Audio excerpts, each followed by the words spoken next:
কেউ মারা গেলে তার জানাজায় যাবেন।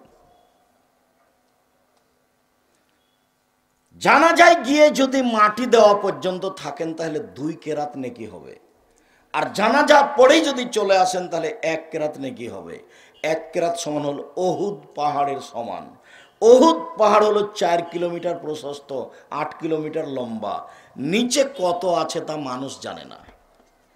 তাহলে আমি জানাজায় গেলে কত নেকি পেলাম এটাও হিসাবের বাইরে চলে গেল।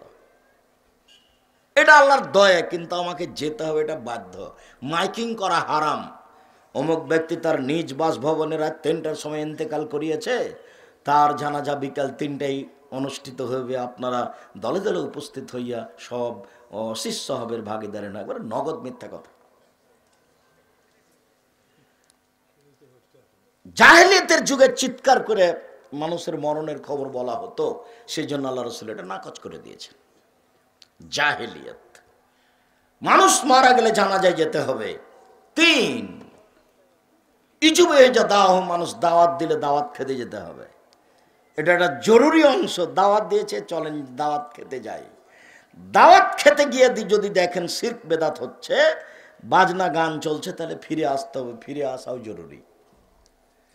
রাসূল সাল্লাল্লাহু আলাইহি সাল্লামের বাড়ি থেকে জিবরাইল ফিরে গেছেন, বলে গেলেন ওই যে একদিন আল্লাহর নবী সকালে খুব চিন্তিত হয়ে বসে আছেন। তো উম্মু সালমা বলছেন রাদিয়াল্লাহু তাআলা, আচ্ছা আল্লাহর নবী আপনি চিন্তিত কেন, ঘটনা কি?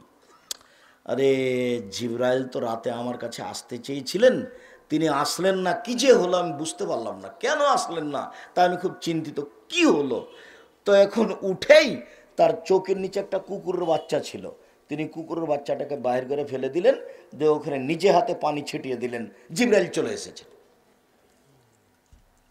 তো আল্লাহ নবী বললেন, আপনি যে আমার সাথে ওয়াদা করেছিলেন রাতে আসবেন, আসেন নিজে। তখন জিবরাইল বলছেন যে আমি এসেছিলাম, তো আমি এসে ঘুরে গেছি, আপনার চোখের নিচে কুকুরের বাচ্চা ছিল, সেই জন্য আমি ঘুরে চলে গেছি। যেই ঘরে কুকুর থাকে, ছবি মূর্তি থাকে, আমরা সেই ঘরে প্রবেশ করি না। আর আপনি আপনার বাপের ছবিটাকে কত সুন্দর করে সাজিয়ে রেখেছেন, সুন্দর করে বেঁধে ছেঁধে বাপের জন্য দোয়া করেন। একবার দোয়া জানেন? হ্যাঁ ছেলে, দোয়া জানো?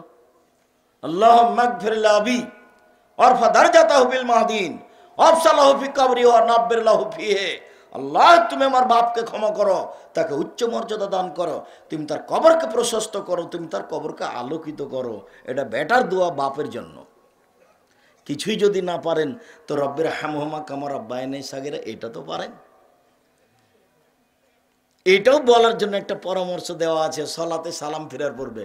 পরামর্শ মনে নাই মনে হয়, কিন্তু আমল করতে পারি না, মাঝে ভুলেই যাই। খালি অনেকেই পারেন তা দেখা যাচ্ছে, তা আসলে মনে থাকে না, যার জন্য 2 রাকাত সালাত আদায় করে আবার বলেছি যে আল্লাহকে একটু বলেন আমার যেন এটা মনে থাকে। আমলের কিছু অংশ সবাই জানে, কিন্তু বাস্তবায়ন করতে পারে না। পেশাব করে উঠে এসে ওরে পেশাব করতে বসেছিলাম, দোয়া তো পড়িনি। পেশাব পায়খানা খরচ করে, পানি খরচ করার পরে এসে দেখছে তো আমি তো দোয়া পড়িনি, তখনই পড়ে নিয়েন, উঠে চলে এসেছেন। তবুও মানে অভ্যাসে তাকে আনতেই হবে। অভ্যাস, আদাত জরুরি। বিছানায় শুয়ে ঘুমিয়ে গেছেন, দোয়া পড়েননি, ছোট্ট দোয়াটা পড়ার জন্য অনুরোধ জানিয়েছে, ডান কাতে আল্লাহুম্মা বিসমিকা মুতাওয়াহিদ। আর অনেক বড়টা পড়তে বলেছি, আল্লাহুম্মা আসলামতু নাফসি ইলাইকা ওয়াজ্জাহাতু ওয়াজহি ইলাইকা ওয়া ফাওয়াজতু আমরি ইলাইকা ওয়ালজাতু জাহরি ইলাইকা রাগবাতা রাহাবাতান ইলাইকা লা মালজা ওয়া লা মানজা মিনকা ইল্লা ইলাইকা আমানতু বিকিতাবিকা আল্লাযী আনজালতা ওয়া নাবিয়্যিকা আল্লাযী আরসালতা। বুখারী মুসলিম। এই দোয়া পড়ে আল্লাহ রাসূল নিয়মিত ডান কাতে ঘুমাতেন। আব্দুর রাজ্জাক সেটা লম্বা হয়ে গেল, তো কি করব? তো আয়াতুল কুরসি পড়েন। তাহলে এটাও বড়, কি করব? তাহলে সূরা বাকারার শেষ 2 আয়াত পড়েন, তো এটাও বড়। তাহলে ছোটতে ফিরে আসেন, আল্লাহুম্মা বিসমিকা মুতাওয়াহিয়া, তোমার নামে মরছি, তোমার নামে জীবিত হব, তোমার নামে মারা যাচ্ছি, তোমার নামে জীবিত হব। ঘুম হলো মরণ, ঘুম হলো মরণ, এ কথা বলে শুইতে হবে, খুব খেয়াল করে থাকতে হবে। সম্মানিত দিনী ভাই বোন, দাওয়াত খেতে যেতে হবে, এটা জরুরি। দাওয়াত খেতে গিয়ে যদি দেখা যায় যে বিবাহের বাড়িতে খুব ছবি হচ্ছে, গীত গান চলছে, তাহলে ফিরে আসতে হবে। রাসূল সাল্লাল্লাহু আলাইহি সাল্লাম ফিরে এসেছেন ফাতেমার বাড়ি থেকে, মেয়ের বাড়িতে গেছেন খেতে, দেখছেন এক জায়গাতে ছবি ছিল, নকশা করা চাদর ছিল, ফিরে চলে এসেছেন। বাপ মোহাম্মদ সাল্লাল্লাহু আলাইহি সাল্লাম বাড়ি থেকে ফিরে চলে এসেছেন। মোহাম্মদ সাল্লাল্লাহু আলাইহি সাল্লামের বাড়ি থেকে জিবরাইল ফিরে গেছেন। উমর অমুসলিমদের বাড়িতে দাওয়াত খেতে যাননি। আর তোমাদের বাড়িতে দাওয়াত খেতে যাব না, আমাকে সম্মান দিয়ে দাওয়াত দিয়েছো বটে, তো তোমাদের ঘরে মূর্তি থাকে, এই জন্য আমি তোমাদের বাড়িতে দাওয়াত খেতে যাব না। কে বড় ক্ষতিগ্রস্ত বইটা আপনাকে আমি পড়তে বলেছিলাম, খুব মন কষাকষি করে দিন কাটান নাকি? তা আশা দেখে তো মনে হয় যে মন কষাকষি নেই, তো বই নাই কেন বাড়িতে? কিনেছিলাম, ওটা কে যে নিয়ে গেছে, আবার কিনবেন। কে বড় ক্ষতিগ্রস্ত, কে বড় লাভবান? আদর্শ পরিবার, আদর্শ নারী, বক্তা শ্রোতার পরিচয়, তাফসীর কি মিথ্যা হতে পারে? মরণ একদিন আসবে, উপদেশ সলাতের উপরে, হজ, তারপর পোশাক, এগুলো তো আমি আমার জন্য লিখলাম না, আপনার জন্য। মুকসিদুল মুমিন বই কেন কিনে রেখেছেন? সম্মানিত দিনী ভাই বোন, রাসূল সাল্লাল্লাহু আলাইহি সাল্লাম বললেন, ও ইসাল্লামু হিয়ালাকিয়া, সাক্ষাৎ হলে সালাম দিতে হবে। আগে যে সালাম দেয় সে সবচেয়ে ভালো মানুষ, যে পরে সালাম দেয় সে হলো সবচেয়ে খারাপ মানুষ, হলো কৃপণ শয়তান। ও খালি দেখে ও দিচ্ছে কিনা, ছাত্রটা দিচ্ছে কিনা, ও তো গরিব মানুষ, সালাম দিচ্ছে কিনা, দেয়নি তো চলে গেছে দুজনই, ওইদিকে চলে গেছে, এদিকে সালামই হয়নি। মিশরে ওরা প্রায় সবাই সিগারেট খায়, ওরা প্রায় সবাই দাড়ি চাঁচে মিশরে, ওরা সবাই সবাকে সালাম দেয়। ওরা এখনো বুঝতে পারেনি যে মন্ত্রীকে সালাম দিতে হবে পরে, আর ভ্যান চালককে সালাম দিতে হবে আগে, এটা ওরা বুঝেনি। ওরা মনে করে যে আমি মন্ত্রী হলে কি হবে, দেখা হলে ভ্যান চালককে কি বলতে হবে, আসসালামু আলাইকুম। ও আমার কাছে সালামের হকদার মুসলমান হিসাবে, ভ্যান চালক হিসাবে নয়। মন্ত্রী আগেই সালাম দেয় কাকে? ভ্যান চালককে। কথা বোঝাতে পারিনি মনে হয়। মেথর যে ওকে সালাম দিচ্ছে মন্ত্রী আগে, তো মেথরকে মন্ত্রী আগে সালাম দিচ্ছে কেন? মেথর হিসাবে নয়, মন্ত্রী জানে যে এ কি, এ মুসলমান। বুঝতে পারেননি কথা? সালাম দিতে হবে, উত্তর দিতে হবে, জরুরি। ও ইসমিত হয়ে যা আদাসা, হাঁচি ছাড়লে উত্তর দিতে হবে, তবে আগে তাকে আলহামদুলিল্লাহ বলতে হবে। তখন আপনি বলবেন এরহামাকাল্লাহ, বলতে আপনি বাধ্য, কিন্তু যার হাঁচি এসেছে সেও আলহামদুলিল্লাহ বলতে বাধ্য। কথা বুঝাতে পারিনি। আচ্ছা, সলাতের মধ্যে যদি হাঁচি আসে তখন আপনি আলহামদুলিল্লাহ বলবেন, এ কথাই ঠিক, আমি আপনার পাশে থেকে বলতে পাবো না এরহামাকাল্লাহ। বুঝা গেল না কথা? মনে হয় সলাতের মধ্যে আপনার হাঁচি এসেছে, আপনি কি করবেন? আলহামদুলিল্লাহ বলবেন। আমি কি করব? আমি কোনো উত্তর দিতে পাবো না এখানে। উত্তর দিলে মানুষের মুখামুখি কথা হয়ে যাবে। এখন মানুষের মুখামুখি কথা চলে না, এখন একমাত্র কার সাথে কথা চলছে? উপরওয়ালার সাথে। কাজে এখানে আর কোনো কথা ঢুকবে না, যার কারণে নিজের ভাষায় দোয়া করা যাবে না। সৌদি আরবের লোকেরাও নিজের ভাষায়, আরবি ভাষায় দোয়া করতে পাবে না। সবাকে রাসূলের মুখের ভাষা দিয়ে দোয়া করতে হবে, আল্লাহর কথা দিয়ে, কোরআন মাজিদ দিয়ে দোয়া করতে হবে। সম্মানিত দিনী ভাই বোন, রাসূল সাল্লাল্লাহু আলাইহি ওয়াসাল্লাম বলেন, ওয়ানসাল্লাহ হয়ে যা গাবা, আরেকজন মুসলমানের কল্যাণ চাইতে হবে যখন লোকটা বাড়িতে নেই। এইসব কথার দাম দিবে কে? প্রতিবেশীর কল্যাণ চাওয়া। প্রতিবেশীর কল্যাণ চাইতে পারি না এই জন্য যে আমার দল করে না, ও ভিন্ন দল করে। প্রতিবেশীর কল্যাণ চাইতে পারি না এই জন্য যে ও খালি আমার বদনাম করে। প্রতিবেশীর কল্যাণ আমি চাইতে পারি না এই জন্য যে ও আমার বিরুদ্ধে মিথ্যা সাক্ষী দিয়েছে। তো তাহলে কেমনে প্রতিবেশীর সাথে চলবেন? আল্লাহ রাসূল বলছেন, আসলে গাবা, যখন প্রতিবেশী থাকবে না তখন তার জন্য কল্যাণের দোয়া করতে হবে। সম্মানিত দিনী ভাই বোন, আব্দুল্লাহ ইবনে আব্বাস রাদিয়াল্লাহু তাআলা আনহু বলেন, দেখালেন নবী সাল্লাল্লাহু আলাইহি ওয়াসাল্লাম একজন পল্লীর বেদুইন মানুষের সাথে দেখতে গেলেন। আল্লাহর নবী এউদহু, তাকে দেখতে গেলেন অসুস্থ। আল্লাহর নবী গরিব থেকে গরিব, মেথর থেকে মুচি, মুচি থেকে মেথর, এরকম লোকের বাড়িতে যেতেন। এটা তার নিয়মিত চরিত্র ছিল, এবং তার বাড়িতে গিয়ে খেতেন মুহাম্মদ সাল্লাল্লাহু আলাইহি সাল্লাম নিজে। তো যখনই তিনি কোনো মানুষকে, অসুস্থ মানুষকে দেখতে যেতেন, তখন তিনি গায়ে হাত দিয়ে বলতেন, লাবাস, লাবাসা তাহুরুন ইনশাআল্লাহ, কোনো সমস্যা নেই, ভালো হয়ে যাবে ইনশাআল্লাহ। এটা হলো প্রথম কথা। এক কথা থেকে অনেক বড় করে দেবেন। ডাক্তার তো আর জানে না এই কথা বলতে, ওর তো শুধু খালি প্রেসক্রিপশন লিখলে 1000, তারপরে চিকিৎসা থাক, পরে চিকিৎসা। আর ওই ওষুধ লিখে দিবেন যে ওষুধের সাথে তার কোম্পানির সম্পর্ক আছে, মানে ও জাহান্নামে চলে গেছে, ঢোকেনি কেন, মরেনি এই জন্য। সব জায়গায় তার প্রতারণা, লিখা থেকে প্রতারণা, পড়া থেকে প্রতারণা, ওষুধ থেকে প্রতারণা। যে রোগী কি হলো তার সাথে তার চিন্তা নেই, শুধু টাকা। এই পড়া পড়তে হবে না, এই পড়া আমি পড়তে নিষেধ করিনি, তবে এই চরিত্র নিয়ে পড়তে হবে না। সেদিনও বলেছিলাম ফুলকোটে যে এই যে বালিয়াদিঘির বা বগুড়ার বা শাহজাহানপুর থানার একটা ছেলে ভালো শিক্ষা অর্জন করেছে, লন্ডন থেকে ডাক্তারি পাস করে এসেছে, আপনার পিজি হাসপাতালের বড় ডাক্তার, 2-3 লক্ষ টাকা মাসে বেতন, বাপের বাড়ি বেড়াতে এসেছে, ডাক্তার সাহেব গাড়ি থেকে নামলেন, দাড়ি চাঁচা আছে, গলায় টাই আছে, প্যান্টটা টাকনোর নিচে আছে, হাতে সিগারেট আছে। তারপরে বৌমা গাড়ি থেকে নামলো, খালি হালকা হালকা কাপড় আছে। একটু পরে নাতনি গাড়ি থেকে নামলো, গায়ে কাপড় নেই, দেখা গেল গাড়ির পিছন দিকে কুকুর আছে। তো লোককে ফাঁকি দিয়ে প্রতারণা দিয়ে ইনকাম করেছে। বলেন কি হলো সব মিলে? আরে ও বাপমা করে চিল্লাচ্ছে, সে লোকটা, রোগী লোকটা কত ব্যস্ত, আর ও কোম্পানির ওষুধ লিখে দিল। ও জানে যে এর চেয়ে ভালো ওষুধ আছে, ও খুব ভালোভাবে জানে যে এর চেয়ে ভালো ওষুধ আছে, জাহান্নাম কিনেই নিয়েছে। আয়াতুল কুরসি পড়লে যেমন আল্লাহ নবী বলছেন যে কেউ যদি ফরজ সালাতের পরে আয়াতুল কুরসি পড়ে তো জান্নাতে চলে গেছে, তো ঢোকেনি কেন, বলে মরেনি এই জন্য। এ তো প্রতারক, বিদ্যার নামে জাতিকে প্রতারণা দেয়, এ আবার কি জান্নাত? প্রতিবেশীর কল্যাণ কামনা করতে হবে। রাসূল সাল্লাল্লাহু আলাইহি সাল্লাম ওই বেদুইন মানুষের গায়ে হাত দিয়ে বলে লাবাসা তাহুর ইনশাআল্লাহ, কোনো সমস্যা নেই, ভালো হয়ে যাবে।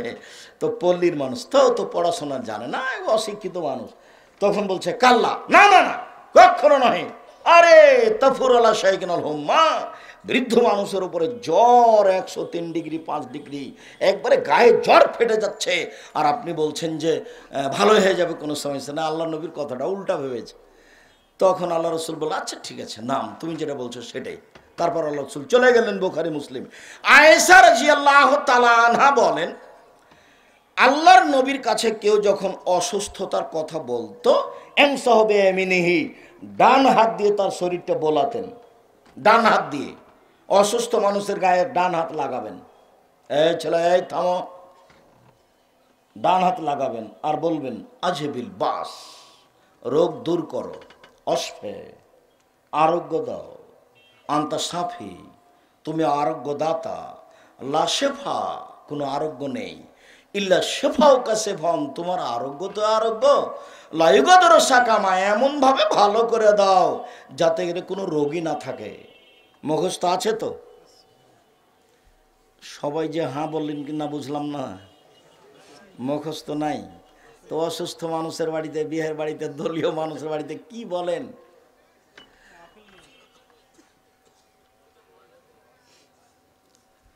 আয়েশা রাদিয়াল্লাহু তাআলা আনহা বলেন, যখনই কোনো মানুষ অসুস্থতার কথা বলতো, আল্লাহ রাসূল ফা বেইসবাহি, আল্লাহ রাসূল আঙ্গুল দিয়ে তার শরীরটা বোলাতেন, আর বলতেন বিসমিল্লাহি তুরবাতু আরজেনা, আল্লাহর নামে আমাদের জমিনের মাধ্যমে, বেরিকাতে বাজেনা, আমাদের কারো থুথুর মাধ্যমে, লাইশফা শাকিমোনা, আমাদের অসুস্থ ব্যক্তিকে আরোগ্য দেওয়া হোক, বেইজিনে রব্বেনা, আমাদের প্রতিপালকের অনুমতিতে। এই দোয়া পড়তেন। এটাও জানা নাই, আগেরটাও জানা নাই, এটাও জানি না। এবার আয়েশা রাদিয়াল্লাহু তাআলা আনহা বলেন, এবার জানা আছে। আয়েশা রাদিয়াল্লাহু তাআলা আনহা বলেন, আল্লাহর নবী যখন অসুস্থ হতেন তখন নিজের হাতটা নিজের গায়ে বোলাতেন, নিজের হাতটা নিজের গায়ে বোলাতেন। ও একরবিল মুআব্বেজাতাইনে, ফালাকার নাস পড়তেন। এবার জানি ফালাকার নাস, অসুস্থ মানুষের গায়ে হাত বোলাবেন আর ফালাকার নাস বোলাবেন আর ফোঁক দিবেন। আর ফালাকার নাস পড়বেন, দুইটা পড়ে একসাথে ফোঁক দেন, আর নাহলে একটা পড়ে ফোঁক দেন, আবার আর একটা পড়ে ফোঁক দিবেন, ফালাকার নাস। আয়েশা রাদিয়াল্লাহু তাআলা আনহা বলেন, আল্লাহর নবী ওই অসুস্থ হলেন যে অসুস্থ দুনিয়া থেকে বিদায় নিলেন, তখন আমি তার গায়ে ফালাক নাস পড়ে ফোঁক দিছিলাম, তবে আমার হাতটা এভাবে গায়ের উপরে বোলাইনি, আমি তার হাতটাকে তার গায়ের উপরে বোলাচ্ছিলাম। কেন? আমি মনে করছিলাম আমি আয়েশা, আমার হাত চেয়ে রাসূলের হাতটা বেশি দামি। কথা বুঝানো গেল না মনে হয়?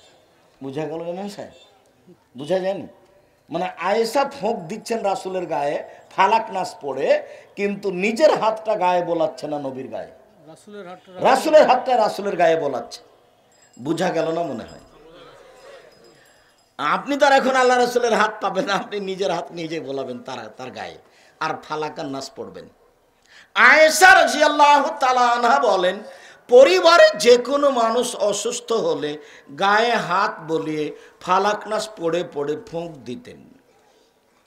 উসমান ইবনে আস রাদিয়াল্লাহু তাআলা আনহু বলেন, আমি আল্লাহ রাসূলের কাছে খুব অভিযোগ করলাম, আমার শরীরে খুব ব্যথা, প্রচণ্ড ব্যথা আমার শরীরে। তখন আল্লাহ রাসূল বলছেন, শোনো শোনো শোনো, এই শোনো, তুমি তোমার যেখানে ব্যথা সেখানে হাতটা রাখো, এভাবে হাতটা রাখো, রেখে বলো বিসমিল্লাহ বিসমিল্লাহ বিসমিল্লাহ 3 বার, এরপরে 7 বার বলো আউযু বিইজ্জাতিল্লাহি ওয়া কুদরাতিহি, আল্লাহর মর্যাদা দিয়ে, আল্লাহর ক্ষমতা দিয়ে এই ব্যথা থেকে আমি আশ্রয় চাচ্ছি। মিন শাররি মা আজিদু ওয়াহাদের, আমি যে কষ্ট পাচ্ছি সেইটা থেকে, আর আমি যে আশঙ্কা করছি রোগ বেড়ে যেতে পারে সেটা থেকে। এ বলো তুমি 7 বার, বিসমিল্লাহ বলো 3 বার, আর এটা বলো 7 বার আউযু বিইজ্জাতিল্লাহি ওয়া কুদরাতিহি মিন শাররি মা আজিদু ওয়াহাদের, 7 বার বলো। সাহাবী বলছেন, আমি বললাম, তারপর আমি করলাম, তারপর দেখি ব্যথা নেই, চলে গেছে। আবু মুসা আশআরী রাদিয়াল্লাহু তাআলা আনহু বলেন যে আল্লাহর নবী বললেন আমার শরীর খুব ব্যথা, অসুস্থ, তো জিবরাইল চলে এসেছেন। জিবরাইল এসে বলছেন, ইস্তাকাইতা মুহাম্মদ সাল্লাল্লাহু আলাইহি ওয়াসাল্লাম, আপনি আপনার শরীরের ব্যথার কথা বলেছেন? কারণ নাম জি। এবার জিবরাইল ফোঁক দিচ্ছেন আমাদের নবী। এবার জিবরাইল ডাক্তার, এতক্ষণ আল্লাহর নবী নিজে ছিলেন, আয়েশা রাদিয়াল্লাহু তাআলা আনহা ছিলেন। এবার জিবরাইল বলছেন, বিসমিল্লাহ আর কিকা, আমি আল্লাহর নামে আপনাকে ঝাড়ফুঁক করছি। মিনকুল্লে শাইন ইউদিকা, সব কিছু হতে যে জিনিস আপনাকে কষ্ট দেয়। মিন শাররে কুল্লে নাফসিন, প্রত্যেক খারাপ ব্যক্তি হতে। ও আইনিল হাসেদিন, প্রত্যেক হিংসুক চক্ষু হতে, যে চক্ষু হিংসা করে। আল্লাহ ইসফিকা, আল্লাহ আপনাকে আরোগ্য দিবে। বিসমিল্লাহ আরকিকা, আল্লাহর নামে আপনাকে আমি ঝাড়ফুঁক করছি। এটা মনে আছে? আব্দুর রাজ্জাক সাহেব, এগুলো তো আমরা কোনোদিন শুনিনি, তো দুয়ার বইয়ে তো দেওয়া আছে, তো শুনেননি মানে? দুয়ার বইয়ে তো দেওয়া আছে। এইবার চলেন, আল্লাহর নবী বলছেন, আবু হুরায়রা রাদিয়াল্লাহু তাআলা বলছেন, আল্লাহর নবী হোসেন এবং হাসানের মাথায় হাত দিতেন, এভাবে কপালে হাত দিতেন, দিয়ে বলতেন আইয়ুকুমুল্লাহ বিকালিমাতিল তাম্মা বিকালিমাতিল্লাহি তাম্মা মিন কুল্লি শাইতানিন হাম্মা আমিন কুল্লি আইনিন লাম্মা আইদুকুমা বিকালিমাতিল্লাহি তাম্মা। তোমরা 2 ভাইয়ের ব্যাপারে আল্লাহর পূর্ণ কালেমা দিয়ে আল্লাহর কাছে আশ্রয় চাচ্ছি।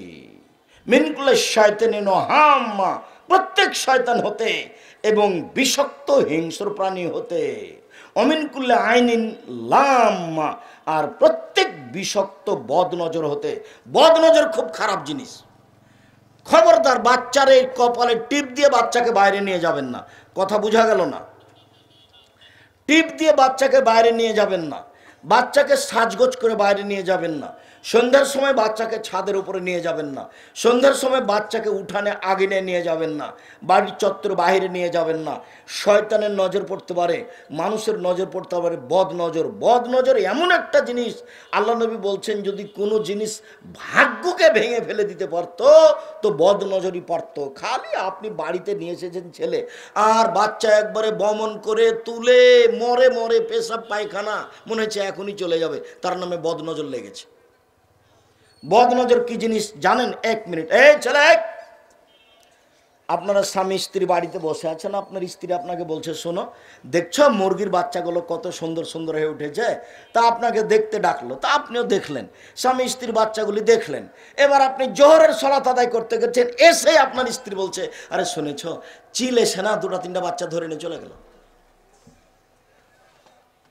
দেখবেন সন্ধ্যা হতে হতে 10টা ছিল, 5টাই নাই, তার নাম বদনজর। সম্মানিত দিনী ভাই বোন, আমি আপনাদেরকে অনুরোধ জানাচ্ছি, রাসূল সাল্লাল্লাহু আলাইহি ওয়াসাল্লাম উম্মু সাহেবের বাড়িতে গেলেন তাকে দেখার জন্য। দেখতে গিয়ে খুব কাঁপছে, থরথর থরথর করে কাঁপছে। তখন আল্লাহ রসুল বললেন, কি হয়েছে তোমার? তখন বলছে, আল্লাহুম্মা, গায়ে খুব জ্বর, লা বারাকাল্লাহু ফিহি, আল্লাহ যেন এত বরকত না দেয়। তখন আল্লাহ রসুল বলছেন, লা তুসবিল হুম্মা, ছি ছি ছি ছি ছি, জ্বরকে গালি দিও না। ফাইন্নাহা তুযহিবু খাতায়া বানি আদম কামা ইয়াযহুবুল কিরু খাবাসাল হাদিদে। মানুষের গায়ের জ্বর মানুষের পাপকে মিটিয়ে দেয়, যেভাবে কামারের ভাটি লোহা এবং সোনা চাঁদি থেকে ময়লা দূর করে দেয়। কামারের ভাটি যেমন ময়লা দূর করে দেয় সোনা চাঁদি থেকে, তেমনি ভাবেই এই মানুষের গায়ের জ্বর মানুষের যত পাপ আছে সবকে মিটিয়ে দেয়।